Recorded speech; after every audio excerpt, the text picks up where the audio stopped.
The neutral observation vessel Concordant Witness maintained its position at precisely the edge of what military strategists call the suicide zone, close enough to record everything for posterity, far enough to avoid becoming part of the historical record themselves. Ambassador Krelix of the Hegemony adjusted his triple-jointed viewing apparatus and wondered, not for the first time, why a species had volunteered for this particular brand of cosmic voyeurism. Magnificent, isn't it? The Centauri delegate's translator rendered her clicking mandibles into something resembling enthusiasm. 1,200,000 vessels, the largest military operation in recorded galactic history. Krelix suppressed the urge to point out that recorded was doing a lot of heavy lifting in that sentence, considering how many civilizations of Vorthak had enthusiastically removed from the record-keeping business. Instead, he focused his primary optical organs on the siege formation surrounding Kethmoran. The Vorthak fleet stretched across 3 orbital planes, a perfect sphere of destruction that would have impressed him more if he hadn't spent the last 6 cycles watching them practice the same formation on 17 other worlds. Shame about the Kethmorani. Ambassador Yillex observed from her climate-controlled alcove. The aquatic benthic representative floated in her mobility tank, bioluminescent patches flickering in what Krelix had learned to recognize as mild irritation. Their museums held some fascinating artifacts. Did you know they had genuine predecessor technology on display? Had been the operative phrase, Krelix muttered, watching another wave of Vorthak destroyers adjust their bombardment angles. Though I suppose that describes most things when the Empire gets involved. The assembled diplomatic observers fell into the comfortable silence of beings who had witnessed this particular tragedy too many times. Kethmoran turned slowly below them, its crystalline cities catching starlight like scattered jewels. In approximately 4 standard hours, those cities would be considerably less crystalline and significantly more crater-shaped. Contact on approach Vector 77 Mark 12 announced the ship's monitoring intelligence. Single vessel, mass approximately 2,000 tons, configuration unusual. Ambassador Chiktar of the Silicon Concordat pivoted his sensory crown toward the tactical display. Unusual how? Primitive fusion drive, minimal defensive systems, registry indicates human origin. The observation deck erupted in what could charitably be called discussion and more accurately be described as barely contained diplomatic hysteria. Representatives from 14 different species began talking, clicking, singing, and in one case, aggressively changing colors at each other. Humans? Yillex's patches blaze incredulous orange. What are humans doing here? Probably getting themselves killed, Krelix observed dryly. It's something of a specialty with them. Ambassador next to the polar states unfolded himself from his meditation stance, ice crystals forming in the air around his respiratory apparatus. The humans have no significant military presence in this sector. One ship cannot possibly. One ship, interrupted Chiktar, his crown rotating to focus all sensors on the tactical display, is approaching the Vorthak blockade at standard commercial velocity. No evasive maneuvers, no defensive posturing, no apparent concern for the million-plus warships currently pointing weapons at them. The human transport, and Krelix had to admit it looked exactly like a standard civilian transport, the kind used for moving archaeological equipment or research personnel, continued its serene approach toward what every tactical manual in the galaxy would classify as certain death. They're requesting landing clearance, the monitoring intelligence reported, its tone somehow managing to convey the electronic equivalent of bewilderment. Standard diplomatic protocols, citing archaeological survey rights under the Neutral Heritage Preservation Treaty. The what now? Yillex's patches cycled through several colors Krelix was fairly certain didn't exist in nature. Ancient treaty. Chiktar's database interface hummed as he accessed historical records. Pre-Empire. Grant certain species access to sites of historical significance for research purposes. I wasn't aware it was still technically valid. Technically valid doesn't mean practically survivable, Krelix pointed out, watching a human ship continue its apparently suicidal trajectory. The Vorthack don't exactly have a reputation for respecting archaeological survey rights. What happened next would be debated in diplomatic circles for the next several centuries, assuming there were any diplomatic circles left after the Vorthack finished their current expansion phase. The massive siege fleet, which had spent the last 3 standard days methodically positioning itself for optimal planetary destruction, began to move away from the planet. Sensor malfunction? Yilek suggested hopefully. Negative. The monitoring intelligence replied. Vorthack fleet is withdrawing to minimum safe distance. Bombardment formations are dissolving. Krelix watched in fascination as one of the most feared military forces in the galaxy apparently decided they had somewhere else to be. Urgent somewhere else. The kind of somewhere else that involved jumping to hyperspace with what could only be described as unseemly haste. Perhaps, Ambassador next suggested, ice crystals forming more rapidly as his core temperature dropped in confusion. They receive intelligence about human military capabilities we are unaware of. What military capabilities? Shiktar's crown spun in what Krelix recognized as the Silicon Concordat equivalent of hysterical laughter. Last time anyone checked, humans had barely figured out faster than light travel. Their entire navy consists of maybe 50 ships, most of which are converted cargo haulers. The human transport touched down on Kethmoran's primary spaceport, with all the drama of a routine supply delivery. On the tactical display, Vorthack fleet elements continued their remarkably urgent exodus from the system. Landing successful, the monitoring intelligence announced, because apparently the universe had decided that everything about this day would be stated in the most matter-of-fact tone possible. Single human life sign detected disembarking. One human, Krelix repeated slowly. One human just caused the largest military fleet in galactic history to leave, apparently so, without firing a shot. Confirmed. At a human, the evidence suggests this interpretation. Yilex's bioluminescent patches had given up trying to display coherent emotions and had settled on a rapid strobe pattern that Krelix found vaguely hypnotic. This makes no sense. Humans are humans. They're new, primitive. Their entire civilization could fit in a Vorthack storage facility. Could, Shiktar observed, but apparently shouldn't. At least not if you want to keep your storage facility. Ambassador Nex had begun the slow-breathing exercises that help the species process incomprehensible information. There must be some explanation, some factor we are not seeing. The Vorthack do not retreat. They conquer, they destroy, they consume, but they do not retreat. Well, Krelix said, adjusting his viewing apparatus to track the rapidly disappearing Vorthack fleet signatures. They just did. Question is, what does one human know that an entire galactic empire is afraid of? The question hung in the recycled air of the observation deck, like an uncomfortable silence made audible. 14 different species, representing some of the most advanced civilizations in the galaxy, stared at their displays and contemplated the deeply unsettling possibility that they had been fundamentally wrong about something important. Should we contact a human? Yilek asked eventually. Offer assistance? Attempt to understand what just occurred. I think, Krelix said slowly, watching the last of the Vorthack fleet disappear into hyperspace, that might be the most terrifying suggestion anyone has made today.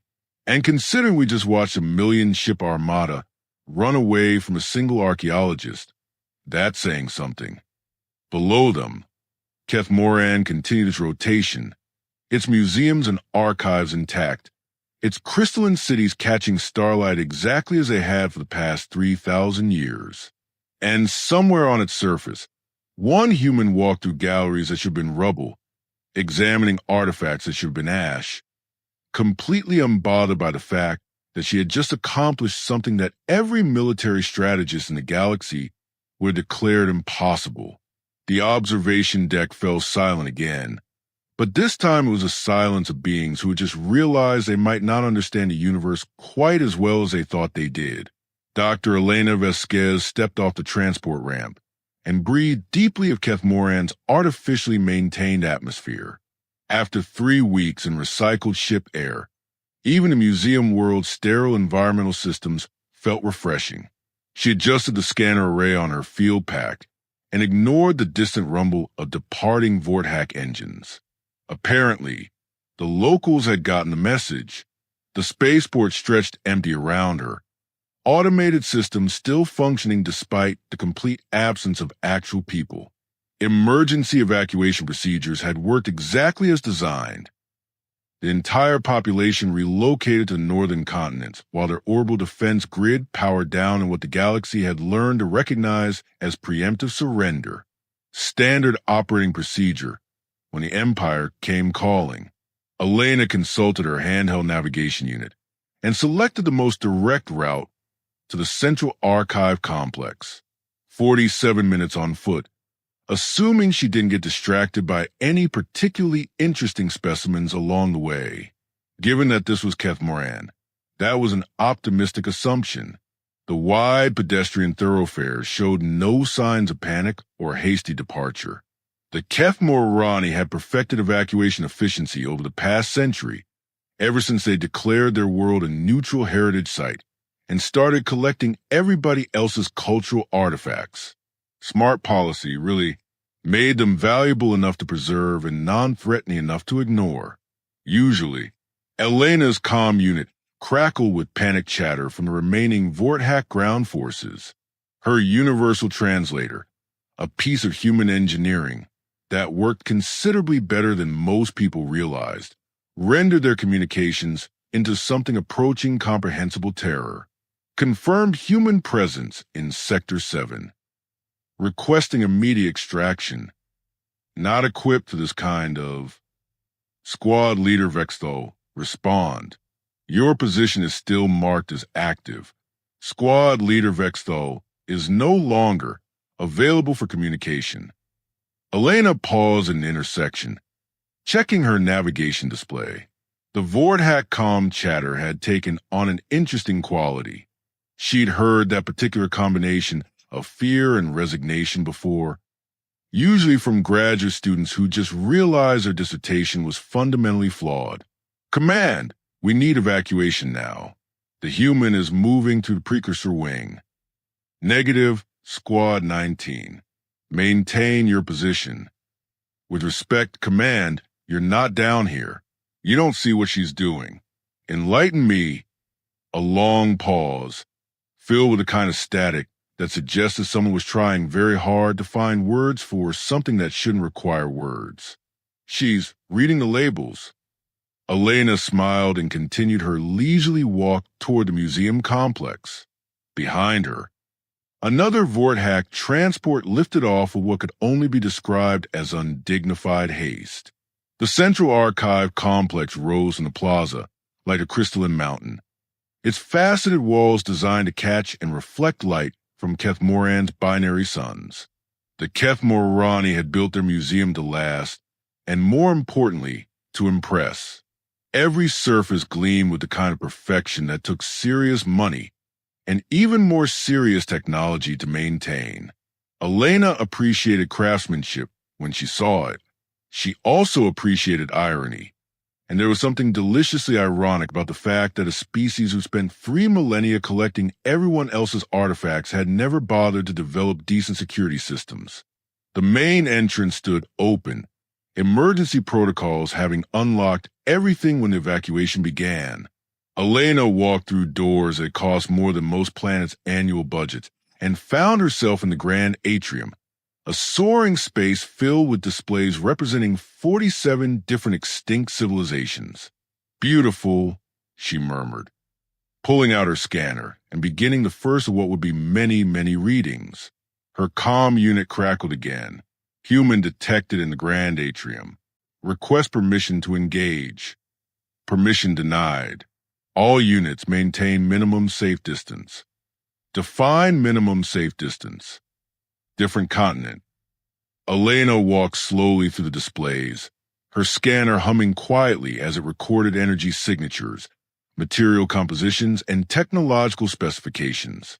The helix of Andromeron, the quantum loom of the ethereal collective, the probability engine that had belonged to the mathematicians of Kepler. 442b, before they calculated themselves out of existence. Each artifact sat behind barriers designed to prevent casual tampering, protected by systems that would have challenged most species' best technicians. Elena simply walked up to each display and watched the barriers shut down automatically. Apparently, her credentials were still valid. She paused at a familiar exhibit, the resonance amplifier that had once powered the crystal cities of Veltar Prime. According to the placard, the device had been recovered from the ruins following successful pacification operations. Elena's scanner identified it as functional, merely deactivated. She made a note in her field journal and moved on. She's in the precursor wing now. A voice reported over the comm, just walking around, taking readings. What kind of readings? All kinds. Energy output, molecular composition, quantum coherence patterns. It's like she's cataloging everything. Elena was, in fact, cataloging everything. 3 years of preparation had gone into this expedition, and she intended to make the most of it. The University of Edinburgh's Department of Xenoarchaeology didn't approve funding for trips to active war zones very often. She turned a corner and found herself face-to-face with squad leader Vexthal, a Vorthak warrior whose biomechanical armor made him roughly twice her size and considerably more heavily armed. He stood frozen in the doorway to the next gallery, his weapon lowered, staring at her with what her experience suggested was existential dread. "Excuse me," Elena said politely. "I need to get through." Vexthal pressed himself against the wall with surprising speed for something his size. Elena nodded her thanks and continued past him into the Extinct Civilizations Memorial Gallery. "Command!" Vexthal's voice crackled over the comm, pitched higher than before. The human just said, "Excuse me" to me, and she was polite about it. Your point being? She's not afraid of me. She's not afraid of any of this. She looks at our weapons the same way she looks at the museum displays. Like we're just another exhibit. Elena examined the memorial gallery with professional interest. The Keth Morani had outdone themselves here. Holographic reconstructions of civilizations that existed now only in historical databases, accompanied by the actual artifacts that represented their final achievements. The death mask of the Infinite Emperor, the last song of the Void Singers, encoded in crystalline memory, the wedding dress worn by the final princess of the Gossamer worlds. All of it stolen, of course. The Vorthak had been very thorough in their collections. Elena pulled out her portable field kit and began taking detailed scans of each item. Behind her, she could hear Vexthal breathing with the irregularity that suggested someone having a philosophical crisis. "Warrior Vexthal, report your status.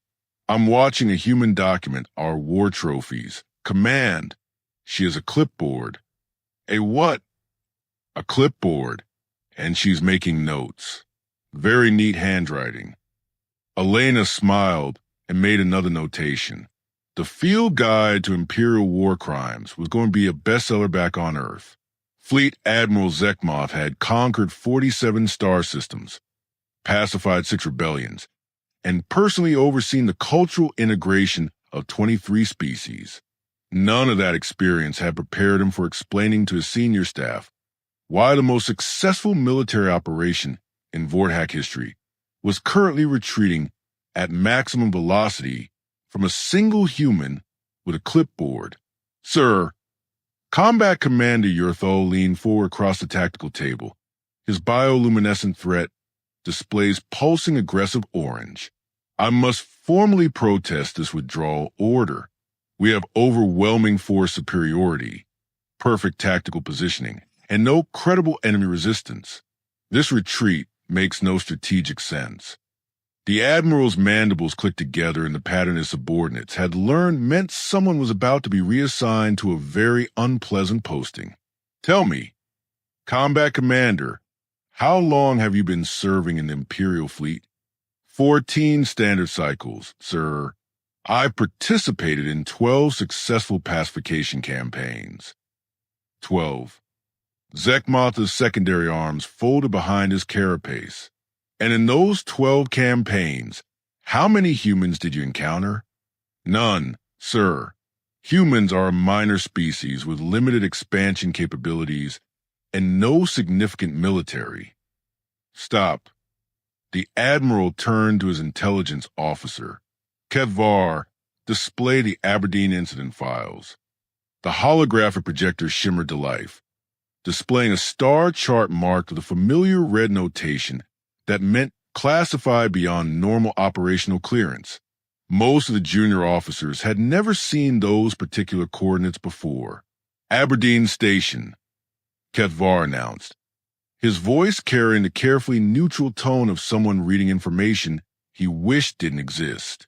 Joint Vordhaki-Jemen Archaeological Research Facility, established to study predecessor ruins in the Aberdeen system.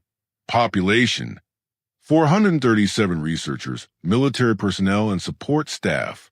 Show them the incident report, Zekmoth ordered.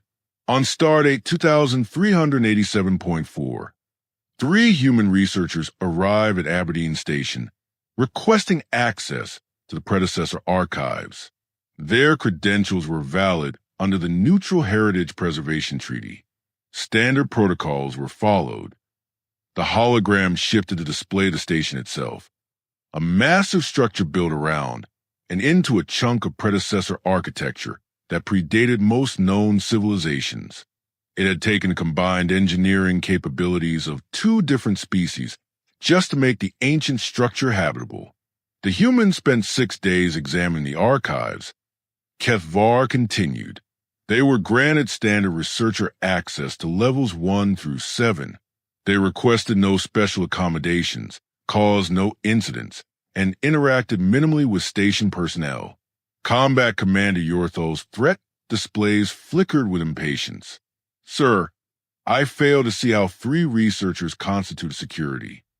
On the 7th day, Ketvar interrupted. The humans submitted a formal report to the station commander. The report contained detailed technical specifications for every piece of predecessor technology in the facility, including items and restricted archives the humans had never been permitted to access. The tactical display shifted again, showing page after page of technical diagrams, energy flow charts, and construction blueprints. Yorthol's bioluminescence dimmed as the implications began to register. They reverse-engineered predecessor technology from external observation? No. Admiral Zekmoth stepped closer to the display, his voice dropping to the tone reserved for truly classified briefings. They recognized it, every single piece. They identified the original manufacturers, explained the operational principles, and provided suggestions for optimization. Impossible. The predecessor civilizations have been extinct for millions of years. Their technology is beyond the comprehension of modern species. Beyond our comprehension, the Admiral corrected. The humans brought their own technical manuals. The silence that followed was a kind usually reserved for moments when fundamental assumptions about the universe revealed themselves to be optimistic fantasies. The junior officers stared at the display, trying to process information that didn't fit into any tactical framework they'd been taught. Show them the rest, Zekmoth ordered. Ketvar's patterns flickered with reluctance. The human report also contained a comprehensive catalog of every artifact in our trophy collections, with detailed provenance information for each item. They identified the original civilizations, described the cultural context, and provided what they termed repatriation recommendations. The hologram displayed a different kind of document now. Neat tables listing artifact classifications, technological specifications, and most disturbingly, the specific Vorthack military units responsible for acquiring each piece. They knew, Combat Commander Yurthal said slowly, they knew everything we'd taken, from whom we'd taken it, and how it was supposed to work. More than that, Admiral Zekmoth replied, they knew how to make it work better. The optimization suggestions in their report increased the efficiency of our predecessor-derived weapon systems by 37%. The tactical officers exchanged glances that conveyed the professional equivalent of collective panic. In the Vorthack military hierarchy, there were very few things more disturbing than discovering that your most advanced weapons were apparently children's toys to another species. Sir, Subcommander Tehe spoke for the first time, her voice carrying the careful modulation of someone asking a question she hoped would have a reassuring answer. If the humans possessed such advanced knowledge, why did they share it with us? Admiral Zekmotha's mandibles clicked in what might have been laughter. If laughter could express existential dread, because they wanted us to understand something. They wanted us to know that they could identify every stolen piece of technology in our possession, optimize every system we'd built from scavenged components, and trace every artifact back to its original creators. But why? Yurthal demanded. What was the strategic objective? They weren't making a strategic point, the Admiral said quietly. They were making a moral one. The bridge fell silent, except for the ambient hum of ship systems and the distant rumble of the fleet's retreat engines. 400,000 warships, fleeing from a single human researcher who had politely asked for permission to take some readings. Aberdeen Station was closed permanently after the incident, Kethvar reported. All predecessor research was classified above fleet commander clearance. The human researchers were allowed to leave with full diplomatic honors and a formal thank you note from the station commander. A thank you note, Subcommander Tehe repeated weakly, for their invaluable contributions to xenoarchaeological understanding. Combat Commander Yurthal's bioluminescence had faded to barely perceptible levels. How many humans are there with this kind of knowledge? Admiral Zekmoth turned back to the main display, where the tactical situation showed a single human transport sitting peacefully on Kethmoran's surface, while most powerful military force in galactic history continued its hasty departure. We don't know, he admitted, but the one currently inventorying our trophy collection used to work at Aberdeen Station. The silence that followed was profound enough that the ship's environmental systems seemed unnaturally loud in comparison. Every officer on the bridge contemplated the same deeply uncomfortable possibility, that a Vorthack empire, built on the systematic conquest and cultural destruction of dozens of civilizations, had just encountered a species that remembered everything they'd tried to erase. New orders, sir? Kethvar asked eventually. Admiral Zekmoth studied the tactical display, where Kethmoran continued its slow rotation, its museums intact, its archives undisturbed, and its single human visitor apparently having the time of her life. Full fleet withdrawal to the edge of the system, establish a perimeter, but maintain minimum safe distance. How do we define minimum safe distance from one human researcher? The Admiral's mandibles clicked again, but this time it definitely wasn't laughter, far enough that she can't hear us screaming. Ambassador Krellix had witnessed many historic moments during his diplomatic career, but none quite as surreal as watching his colleagues attempt to process the concept of archaeological warfare. The observation deck of the Concordant Witness had transformed from a viewing gallery into an impromptu war room, with representatives from 14 species trying to understand how one human had essentially won a conflict without fighting. The data streams are fascinating, Chiktar announced, his crystalline crown processing information at visible speeds. I've been monitoring communications between the Vorthack fleet and their homeworld. Command authority has been transferred 3 times in the past hour. Transferred to whom? Yelex inquired, her bioluminescent patches cycling through colors Krellix suspected represented academic curiosity. Progressively higher-ranking officials, each of whom apparently requires briefing on something called the human precedent before authorizing any further action. Ambassador next raised himself from his meditation alcove, ice crystals forming elaborate patterns around his environmental suit. This suggests the incident has implications beyond local tactical concerns. Rather more than that, Krellix observed, studying communication intercepts scrolling across his display. I'm seeing references to emergency sessions of the Imperial Council, immediate recall of archaeological survey teams from 17 different systems, and something about comprehensive inventory protocols. The monitoring intelligence chose that moment to announce new developments with its characteristically unhelpful precision. Human subject has exited the Central Archive complex. Current trajectory suggests movement toward the Industrial Heritage sector. Industrial Heritage? Yelex's patches blaze sudden alarm. But that's where they keep the functional technology next finished grimly, not museum pieces, working systems. The tactical displays shifted to show Elena's progress through Keth Moran's carefully planned districts. Unlike the artistic galleries of the Central Archive, the Industrial Heritage sector housed fully operational examples of extinct civilizations' technological achievements. Fusion cores that still hum with power, manufacturing systems that produce materials unknown to modern science, computational matrices that solve problems no contemporary species could even formulate, all of it supposedly deactivated and safely contained behind barriers that would challenge teams of expert technicians to bypass.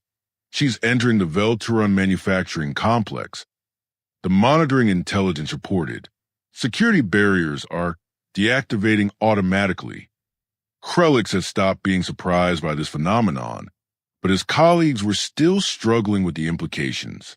How exactly does someone acquire override codes for systems built by extinct civilizations? Perhaps, Chiktar suggested, his crown spinning with computational effort. The question is not how she acquired the codes, but why the systems recognize her as authorized personnel in the first place. The communication intercepts from the Vorthak fleet had taken on an increasingly desperate quality. Krellix listened with growing fascination as military protocols gave way to what sounded like philosophical counseling, requesting immediate consultation with Historical Analysis Division. Need complete files on human contact protocols.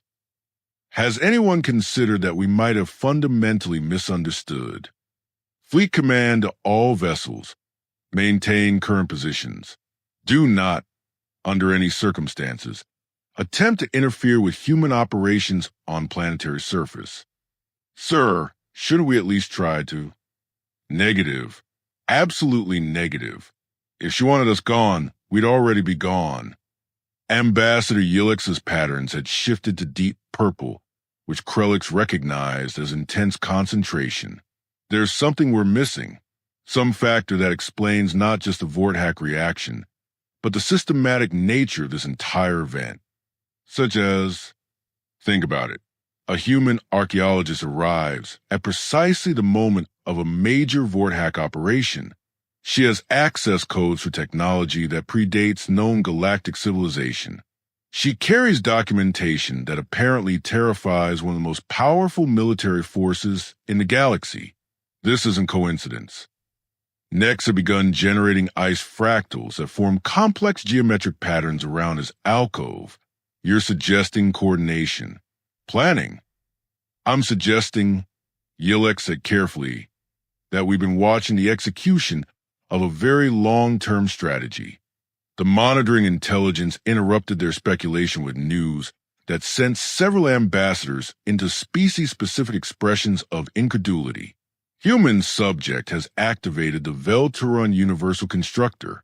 Energy output is nominal. System is operating within normal parameters. She turned on a Universal Constructor? Chiktar's crown had stopped spinning entirely. which Krelix knew meant the Silicon Concordat representative was experiencing something approximating shock. Those systems haven't functioned for over 4,000 years. Correction. The monitoring intelligence replied. System records indicate last activation was 47 days ago. The observation deck fell into the kind of silence usually reserved for moments when a universe-revealed joke was on everyone who thought they understood how it worked. 47 days, Krelix repeated slowly, just before the Vorthack announced their operation against Keth Moran. The timing is... Next paused, calculating with visible effort. Precisely correct for advanced intelligence gathering. Ambassador Yilex's patterns blaze sudden comprehension. She's not here to study the artifacts. She's here to verify an inventory. The implications hit the assembled diplomats like a collective revelation. Elena Vasquez hadn't arrived to research extinct civilizations. She'd come to confirm that certain technological capabilities were exactly where human records indicated they should be. New development. The monitoring intelligence announced. Human subject is transmitting data bursts to coordinates beyond the system perimeter. Transmitting what? Krelix demanded. Comprehensive technical specifications, operational status reports, and... The intelligence paused in a way that suggested even its electronic consciousness was struggling with the concepts.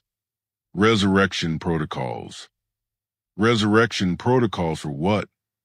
Elena Vasquez emerged from the industrial heritage sector, carrying the same unremarkable data pad she brought with her, but now it contained something that would fundamentally alter the balance of power in the galaxy, not weapon specifications or military intelligence, but something far more dangerous. Proof that humanity remembered everyone the Vorthack Empire had tried to erase. The communication intercepts from the fleet had devolved into something approaching existential crisis management. Confirmed that human databases contain complete cultural profiles for all extinct civilizations. Not just technological specifications, but social structures, artistic traditions, philosophical frameworks. They're not trying to study the past. They're trying to rebuild it. Fleet Admiral Zekmata's voice cut through the chatter with the authority of someone who had finally understood the scope of what his empire was facing. All units, this is Fleet Command. We're withdrawing to minimum safe distance and establishing long-term monitoring protocols. Under no circumstances are any personnel to interfere with human operations. Sir, what are our strategic objectives? Survival, the Admiral replied, and hoping that when the extinct civilizations start coming back, they remember we were the ones who preserved their artifacts. Ambassador Krelix watched Elena's transport lift off from Keth Moran's surface with the same casual efficiency that had characterized her entire visit. The museum world continued its rotation, its galleries undisturbed, its treasures cataloged and verified. But something fundamental had changed. She's leaving, Yilix observed unnecessarily. No, Krelix corrected, studying the data streams flowing from his monitoring systems. She's finished. There's a difference. Elena Vasquez has spent exactly 6 hours and 14 minutes on Keth Moran. In that time, she had documented the technological capabilities of 43 extinct civilizations, verified the operational status of systems that shouldn't have worked, and transmitted enough information to rebuild entire cultures from the ground up. The Vorthack Empire, which had spent centuries collecting trophies from dead civilizations, had just discovered that someone had been keeping very detailed records of exactly what they'd stolen and from whom. More importantly, someone with the knowledge and capability to give it all back. The human transport disappeared into hyperspace, leaving behind a galaxy where the word extinct had suddenly become far less permanent than anyone had believed possible.